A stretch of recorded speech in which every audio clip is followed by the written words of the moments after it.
Welcome back as top commanders of the Indian and the Chinese army meet at the Chushul-Moldo border meeting point at the line of actual control in an attempt to de-escalate tensions at the line of actual control. Let's take a look at what's happening in China. The economy is crumbling.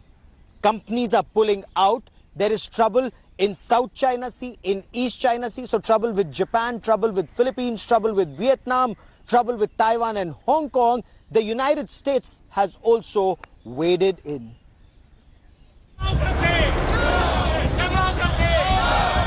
Thousands in Hong Kong flouted a police ban on Thursday on the anniversary of the Tiananmen Square massacre.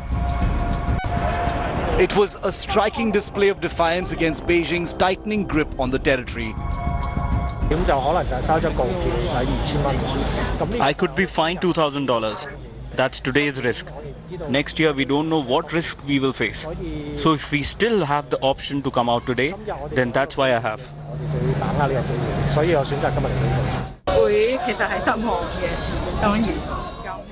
Yes, it would be very disappointing.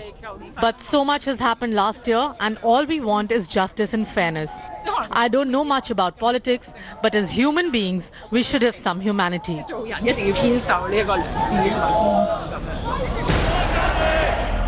Both the US and UK have publicly backed anti-China activists in Hong Kong. The Chinese government's move against Hong Kong is the latest in a series of measures that are diminishing the city's long-standing and very proud status. This is a tragedy for the people of Hong Kong, the people of China, and indeed the people of the world. Us extending the BNO passport holder offer to come to the UK in the way I described is not contingent on a free trade deal or anything like that.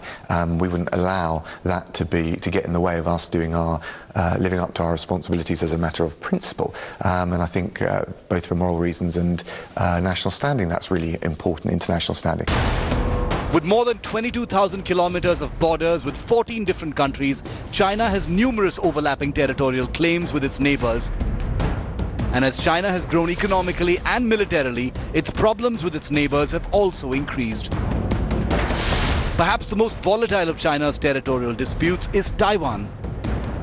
China maintains that Taiwan is a renegade province and is part of its One China policy. Taiwan has made it clear that any discussions should be based on parity, compounding Beijing's troubles. We will continue these efforts, and we are willing to engage in dialogue with China and make more concrete contributions to regional security. Here I want to reiterate the words peace, parity, democracy and dialogue. We will not accept Beijing authorities' use of one country, two systems to downgrade Taiwan and undermine the cross-strait status quo. We stand fast by this principle. Tensions in the South China Sea region have ignited over the last few weeks as China continues to beef up its military presence there. Now, in a big move to push back China's maritime claims, the United States has challenged Beijing at the United Nations. The US argues that China's maritime claims in the disputed South China Sea are inconsistent with international law. China's all-powerful President Xi Jinping is facing problems on multiple fronts. From the world demanding accountability on COVID-19 to an economy in trouble to his failure to deliver on promise of recovering Chinese territory, Hong Kong, Taiwan, South and East China Sea. This perhaps explains China's actions not just along the India-China line of actual control, but also in South and East China Sea, especially with countries in the region pushing back.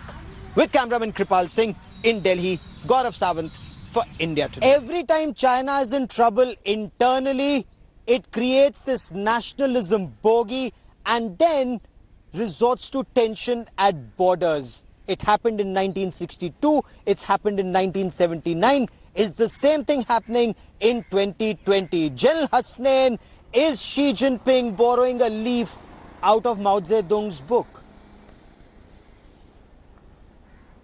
Surprises me is that on one hand, China generally tends to think long term. If you really look at it, the example of the 19th Congress of the Chinese Communist Party, the timelines which were laid down were all for 2049, 2035. This is what they were talking about. Of course, there are interim timelines too. But to be in such a tearing hurry and to perceive to be so insecure within a period of just 2 years after the 19th Congress is actually an element of surprise coming out of China. And I can only perceive that this insecurity is primarily arising from Xi Jinping's own ambitions. Perhaps those ambitions are not being achieved, or perhaps his position within the party itself is being compromised. There is no other reason why China should feel so insecure. There are manifestations all around it, no doubt. These situations have arisen before too, and China has managed them. It's not that all these countries are going to go to war with China tomorrow. Yes. But China can easily manage them. I think it is more a personal hitting out by Xi Jinping which is taking place. Very, very interesting, and that is why, Jal Bhatia, India needs to be firm and resolute in how we deal with China at this stage. Remember, we have one of the biggest markets in the world. Europe as a market post-COVID may not be as big for China. The same may go for America, which incidentally is extremely hostile towards China, Jal Bhatia. Yes, Gaurav, absolutely. We have to understand that they're both possibly internal positive factors and external positive factors of what's happening along our line of actual control. But having said that, India is resolute. China has to understand, like you were saying earlier, China has to understand India, it has to understand the new India, which is risen, which is responsible, a resurgent India. So that is what it actually amounts to. And China needs the Indian markets, and there's a lot of cry among the people to boycott China's goods. So that is not good for China. China is economically weak now. China is being isolated economically, diplomatically, even as a nation, as it's a common belief that the coronavirus is made in China virus. So China will have to fight on all fronts. China is having 27 neighbors, and it is now getting into adverse relations with a number of its neighbors, and it is actually has a few flashpoints which are not very good for world prosperity and peace. And China will do well not to antagonize India, not to show aggressiveness towards India, because India is not going to let go of it. Oh, India absolutely. Categorical and clear. We will be there. We are there. It's a very young country. India is a very young country. And China wouldn't want a hostile next generation. As General Rai very rightly points out, that there are increasingly calls to boycott goods made in China. Shiv, China perhaps doesn't even want India, one, to be very close to the United States of America, two, to be very close to Australia. And despite Chinese pressure at the line of actual control, India is going ahead with both.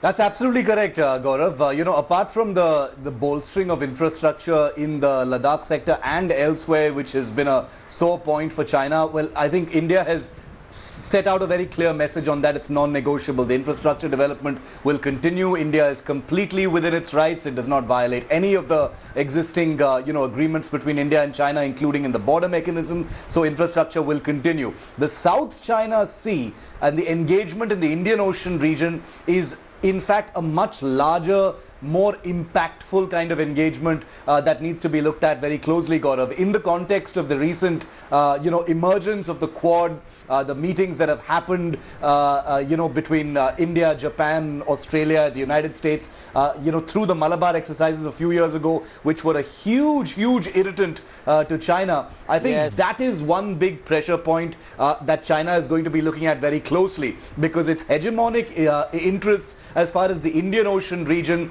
the old string of pearls strategy from Hambantota to the Malacca Strait, all the way to, to the Gulf, the sea lanes of communication, energy security. These are of extreme importance to China, and China knows that if those things become vulnerable, then all of its other actions, will be called into question. And that's one of the reasons why India is pressing on with the Quad. India has been a little diffident, if you notice, Gaurav, about talking about the Quad very explicitly. explicitly. I imagine that will change, and especially with Prime Minister Modi's meeting recently with the Australians, the logistics support agreement, the fact that the future Malabar exercises will similarly establish the quality of the Quad itself, is all going to mean that China in the South China Sea, which I still believe is their biggest instrument of hegemony in the region, is something that needs to be checked and will be checked.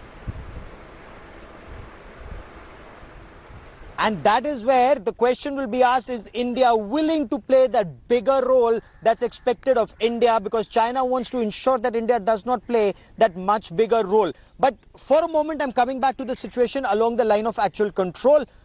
There are about 23 friction points between India and China, maximum, of course, in what is known as the western sector of Ladakh, some in the middle sector, which is Uttarakhand, I think 4, and 8 in the eastern sector, that's Arunachal Pradesh. I want to cut across to India today's Akshita Nandgopal as she brings us these friction points, and China has just added 2 more. So as Gaurav said, there are 23 of these areas that have been identified by both India and China since the 1990s. These are contested areas that have been identified, and let's break down those locations for you. First, of course, in joint working groups in the 1990s, these areas were identified. Trig Heights and Demchok in Ladakh, which is in the western sector. Then in the middle sector, you have Barahoti in Uttarakhand. And then let's go into the eastern sector, where you've got Namkachu in Arunachal Pradesh, you've got Sumdurong Chu, Yangtze, Asafila and Longchu Bisa. So these were identified in the joint working groups. After that, in 2000 as well, several other areas in several sectors were identified. This is during the exchange of maps in 2000, where in fact only in the middle sector some other areas were identified. Korik, you have Mormi Dogri and Shipkila. Besides that, in 2002, 2 years later, again, there were more areas added. And this happened during a comparison of maps in the western sector. You had almost 6 locations being added. You had North Samar Lumpa, east of point 6556. You had the area of Kongpala, and you had the east of Mount Sujum. So besides that, also, several other sectors, also there were other areas that were identified. This was by the action of Chinese troops. So in the western sector, there was the Nok Bank of Pangong So and Chumar. So that was by the action of Chinese troops that these particular areas were identified. But what's also interesting is that right now, where we've been seeing some tensions was in Galwan Valley as well as in Hot Springs. Both of those areas are not on this list of 23 contested areas. Gaurav, back to you. Akshita, thank you very much. And I want to bring in Lieutenant General Abhay Krishna, former Army Commander, Eastern Command, for more on this story. General Krishna, we've known of these 23 friction points along the line of actual control. It's a 4,000 kilometer plus LAC between India and China, from Ladakh all the way to Arunachal Pradesh. China seems to be adding more. So somewhere down the line, China doesn't want peace with India. China wants to keep India tied down to the Himalayas, so that we don't play a bigger role in the Indian Ocean region, in the world. Is that what is China's game plan? No, I don't think we should see it purely from a military point of view of balancing and rebalancing of forces. That is not the case. They are keeping these disputes alive since ages because this is the only leverage they have to exercise as far as India's diplomacy is concerned. Because in the last 5-6 years, if you have observed, India's diplomacy has been more proactive than reactive, and we have very strictly adhered to managing a strategic autonomy, and our relationships with all the countries in the world is based on issues. So that is what is actually troubling the China, because China went ahead with $13 trillion economy. They thought they can challenge US. And they have grown up enough, and they started challenging US basically from beginning of 2018, when they introduced Petro Yuan, if you have heard about it, to replace Petro Dollar. Okay. And that is where the trade war started between US and China, which has now resulted into the current situation all along China, where they feel very isolated. So this is the only leverage they have against India, because they were quite apprehensive that we may, in their fight with US, we may start joining with the US. But China has actually demonstrated a lack of understanding by doing this about India's diplomacy. practice. We have actually been That's a very aligned with important point everybody. you make. China reflects lack of understanding of new India. You're absolutely right, and I want to bring in General Hasnain on this point. General Hasnain, China wants to keep us confined to South Asia, to keep us dogged down, whether it's in the Himalayas with China or with Pakistan at the LOC. And China, General Hasnain, is clearly no friend of India. Blocks us at the Nuclear Suppliers Group, helps Pakistan at the United Nations, helps Pakistani blocking of Pakistani terrorists. It doesn't help us there. All along, we need to realize that we need to grow despite China and perhaps reach out to play that bigger role that the world expects of us in the Indo-Pacific region. Gaurav, there is no doubt about that, and I take a cue from what I said in my last intervention. Then what China fears essentially is that India has actually not reached its true aspirational levels.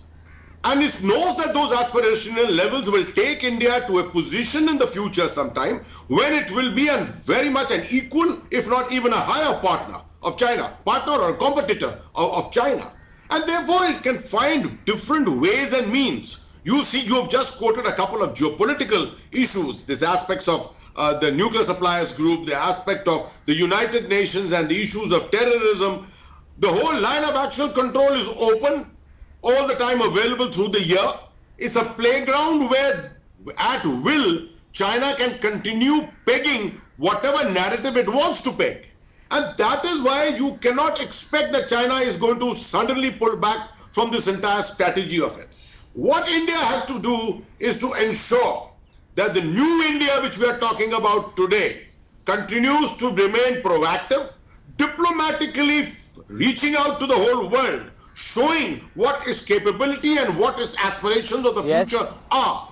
And at the same time, playing along with China to say, we want peace, we can be great friends, we can be partners in terms of economics, and you need not fear India as far as the military front is concerned.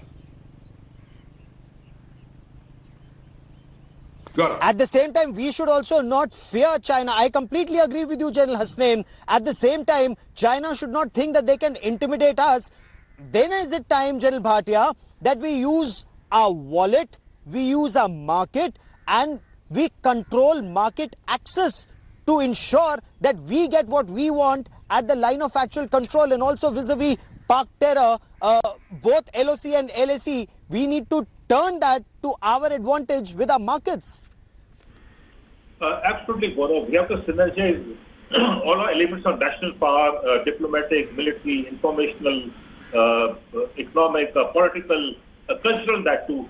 And we have to synergize them, and we have to be very mature about the application of these our confidence in national power.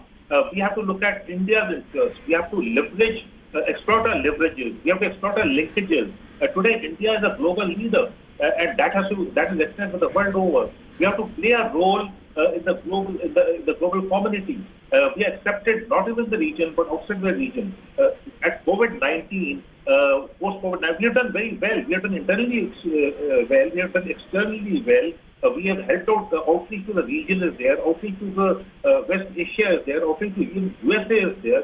So we can work together on so many issues. So that is what I'm saying.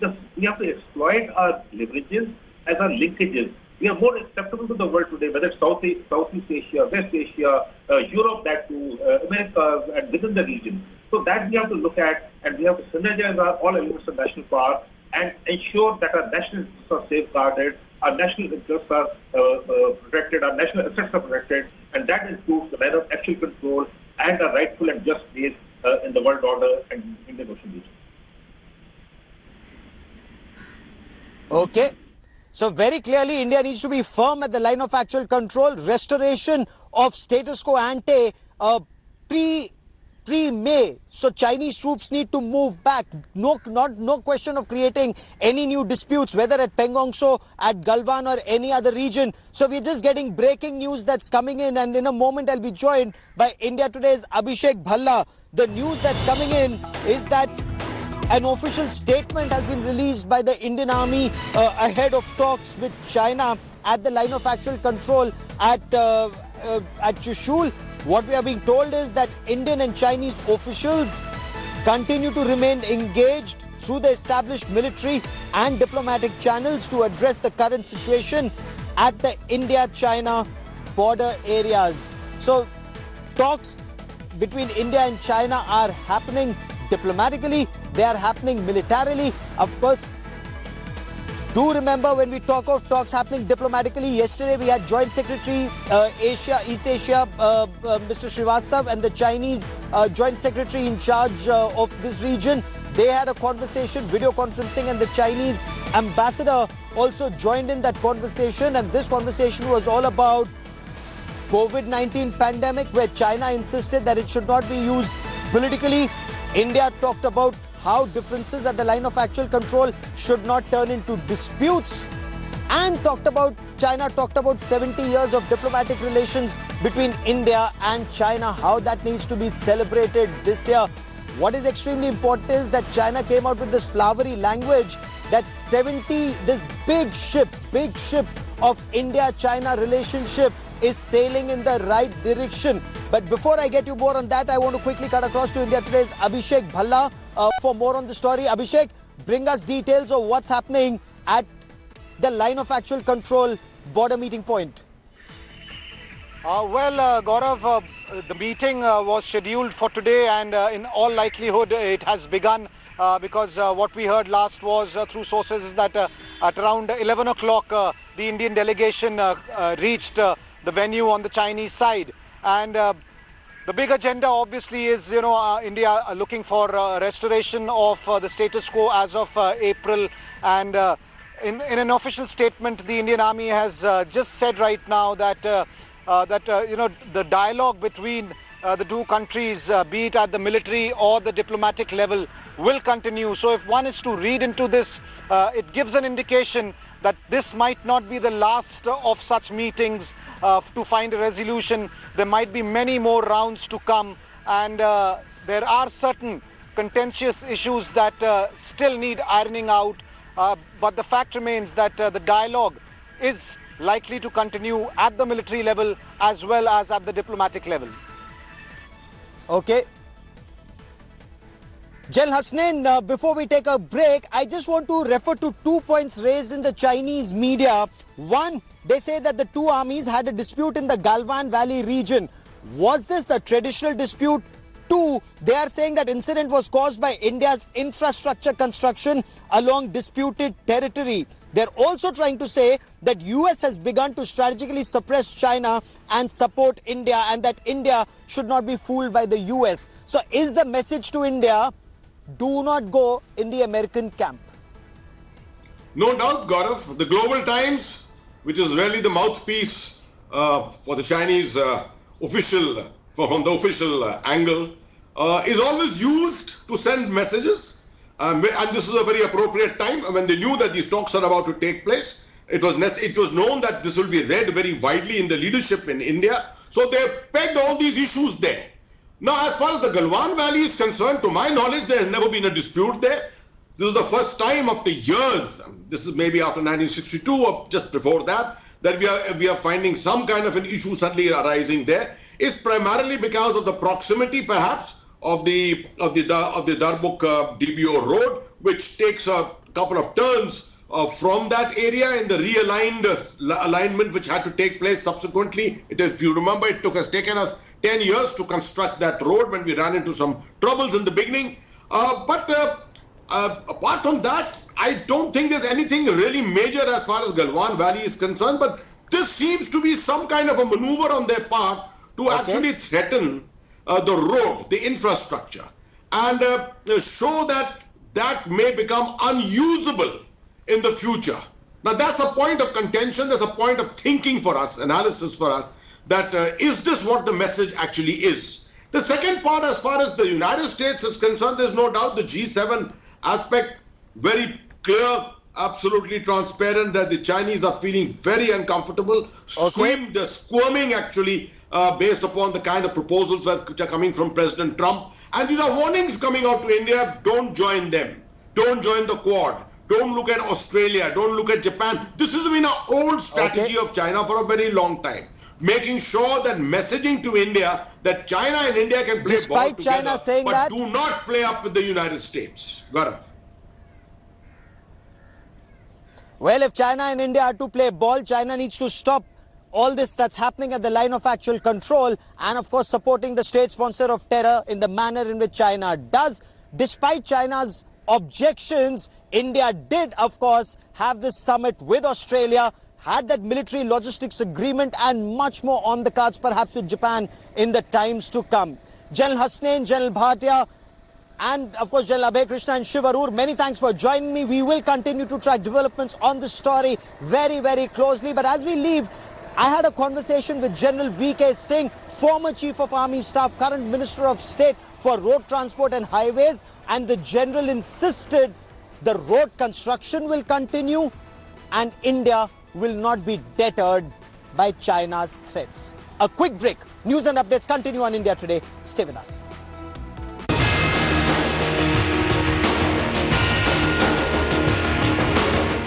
Hi everyone, Preeti Chaudhary here. Hope you like this video. For latest news and analysis, like and subscribe to the India Today YouTube channel. And don't forget to press the bell icon to stay updated. Thank you for watching.